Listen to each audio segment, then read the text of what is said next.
उधर कानपुर हिंसा में यूपी पुलिस ताबड़तोड़ एक्शन कर रही है और इसी बीच एक के बाद एक नए सबूत सामने आ रहे हैं। इस बीच पुलिस ने उन लोगों की तस्वीरें जारी की जो हिंसा के लिए जिम्मेदार है।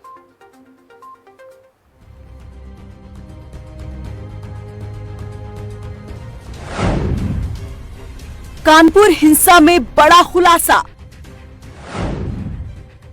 दंगाइयों की खुली पोल, व्हाट्सएप चैट ने खोले राज। मध्य प्रदेश, राजस्थान, दिल्ली और अब हिंसा की चिंगारी यूपी में धधक रही है। कानपुर में धर्म के नाम पर दो समुदाय के लोगों में पथराव हुआ। पथराव की ये वीडियो 3 जून की है। कानपुर की नई सड़क पर जुमे की नमाज के बाद हिंसा भड़क उठी।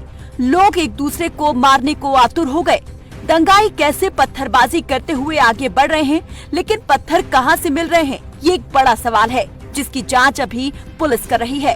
कानपुर हिंसा में यूपी पुलिस ताबड़तोड़ एक्शन कर रही है, लेकिन अब तक जो सबूत सामने आए हैं उनसे साफ है कि साजिश गहरी थी। ऐसे वीडियो सामने आए हैं जिसमें ठेले पर पत्थर भरकर हमला करते देखा जा सकता है।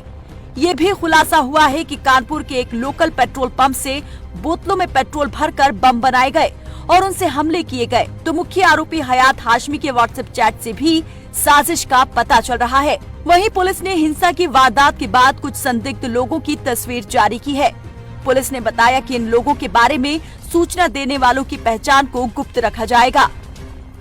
बेकनगंज और परेड स्थित जो पेट्रोल पंप्स हैं उनकी एक विस्तृत जांच हम लोगों ने डीएसओ की टीम से कराई है। डीएसओ की टीम ने कुछ फुटेजेस रिट्रीव किए हैं, उनको पुलिस को दे दिया गया है। पुलिस इसमें आगे की जो जांच है, इंक्वायरी है। वहीं कानपुर हिंसा में अब तक 38 लोग गिरफ्तार हो चुके हैं और पेट्रोल पंप से लेकर बाजारों, दुकानों तक के सीसीटीवी खंगाले जा रहे हैं। एक एक फ्रेम तलाशा जा रहा है और एक एक संदिग्ध की पहचान की जा रही है। साथ ही पुलिस कमिश्नर ने एसआईटी का गठन किया है, जिसमें 4 अलग अलग अधिकारी सभी बिंदुओं पर जांच कर रहे हैं, जिसके चलते डीसीपी संजीव त्यागी अब हिंसा होने वाली सड़कों पर उतरे हैं।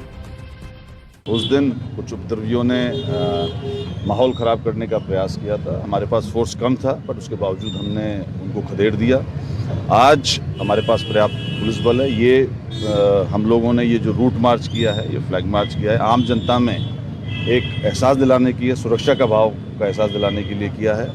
और सभी कुछ सामान्य है, दुकानें खुली हुई हैं, ट्रैफिक रेगुलर चल रहा है और एक जनजीवन सामान्य की स्थिति पर आ गया है। हम लोग और जो शेष उपद्रवी हैं, जो दंगाई हैं, उन सबको आइडेंटिफाई कर रहे हैं और किसी को भी बख्शा नहीं जाएगा। आप कह रहे हैं आप जनता की सुरक्षा के लिए, लेकिन जो उपद्रवी हैं, छतों पे घूमने चलाते गली में, तो उनके लिए कुछ चेतावनी भी है ना इस मार्ग से? बिल्कुल इस मार्च से चेतावनी भी है कि अगर उन्होंने कोई जरूरत करी फिर से तो उनके खिलाफ सख्त कार्रवाई की जाएगी। और हमने आइडेंटिफाई भी कर लिए हैं, उनकी गिरफ्तारी के प्रयास किए जा रहे हैं। शीघ्र ही उनको गिरफ्तार करके जेल भेजा जाएगा। सर जफर जो है हंसनी है, उसके पहले कई केस थे उसके, जब माँ और बहन की आग लगाई थी कलेक्ट्रेट में 2012 में, उसमें उसका नाम आया था, बच गया। 19 में उसके खिलाफ एक FIR हुई थी थाने में, दंगा भड़का उसमें भी हुआ। तो क्या ये सब जांचों की फाइल खुल गई है उसकी? वो खुले उन केसों को भी हम खंगाल रहे हैं और उसमें भी अगर वांटेड है तो उसमें भी रिमांड लिया जाएगा इनका।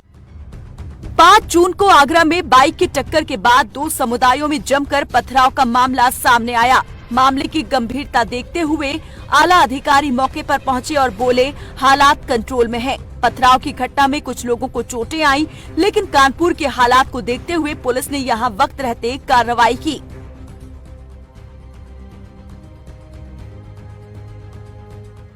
तो कानपुर में बीते 3 जून को ही हिंसा के बाद पुलिस प्रशासन पूरी तरह से अलर्ट मोड पर है। वहीं अब कार्रवाई के दौरान पुलिस हिंसा में शामिल 40 संदिग्धों के पोस्टर जारी पुलिस ने किए और साथ ही लोगों से संदिग्धों की तलाश में मदद करने की अपील की।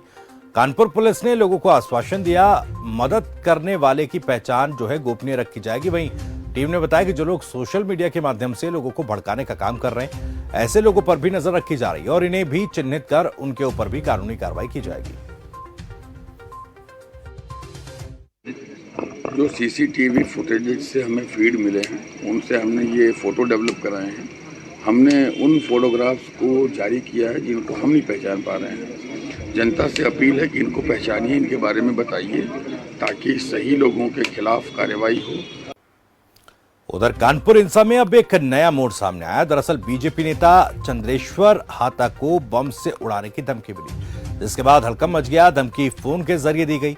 मामले की जानकारी मिलते ही पुलिस ने सुरक्षा बढ़ा दी है। वहीं प्रशासन ने फोन नंबर की पड़ताल शुरू कर दी। सुबह से 3 फोन आ चुके हैं आज। एक सुबह 8 बजे आया, एक 12 बजे आया, 1 बजे आया। तो 12 बजे था वो बड़ा डराने वाला था, लेकिन हम उनकी धमकी से डरने वाले नहीं हैं। हम भाजपा युवा मोर्चा कार्यकर्ता हैं, उनकी हर धमकी का जवाब देना आता है हमको। हमने उस कॉल रिकॉर्डिंग को अपने जॉइंट कमिश्नर साहब को दे दिया है और अपनी बात उनको बता दी है। वो नंबर भी नोट करा दिया है, उसकी जांच हो रही है। तो कानपुर हिंसा के बाद उत्तर प्रदेश सरकार पूरे एक्शन मोड में है, तो वहीं विपक्ष सरकार को दंगे के नाम पर घेरने में लगा। इस बीच हरिद्वार पहुंची साध्वी निरंजन ज्योति ने कहा कि 2017 से उत्तर प्रदेश में दंगे नहीं हुए, मगर कानपुर का दंगा सोची समझी साजिश लग रहा है। मगर योगी सरकार दंगाइयों से निपटने के लिए पूरी तरह से तैयार है। दंगाइयों के विरुद्ध सख्त कार्रवाई की जाएगी। इसके साथ ही ज्ञान व्यापी विवाद के मामले पर साध्वी निरंजन ज्योति ने कहा कि ज्ञान व्यापी मस्जिद में मंदिर के साक्ष्य जगजाहिर हो गए हैं। अब कोर्ट सबूतों के आधार पर इसमें फैसला देगी।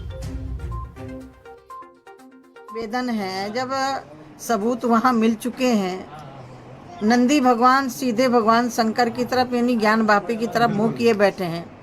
और जब वहाँ जांच हुई है, उसमें त्रिशूल, कहीं दुर्गा जी के खम्भों में, कहीं शंख, कहीं चक्र, कहीं स्वस्तिक मिले हैं, तो ये प्रतीक है कि वहाँ हिंदू मंदिर था। और ये सबको मालूम है कि काशी, मथुरा, अयोध्या तीनों जगह मस्जिद तोड़ करके मस्जिदें बनाई गई थी। हमें कोर्ट पर भरोसा रखना चाहिए। कोर्ट सबूत के आधार पर चलता है। हमें सबूत मिले हैं और सबूत के आधार पर ज्ञान वापी का मतलब क्या है? हमारे यहाँ बनारस को ज्ञान का भंडार माना गया है। तो ज्ञान और कूप, वापी माने कूप, वो बनारस ज्ञान का भंडार रहा है। तो ज्ञान वापी नथिंग मंदिर था, है, रहेगा। बकाया कोर्ट की प्रतीक्षा करनी चाहिए सबको। उधर शिरोमणि अकाली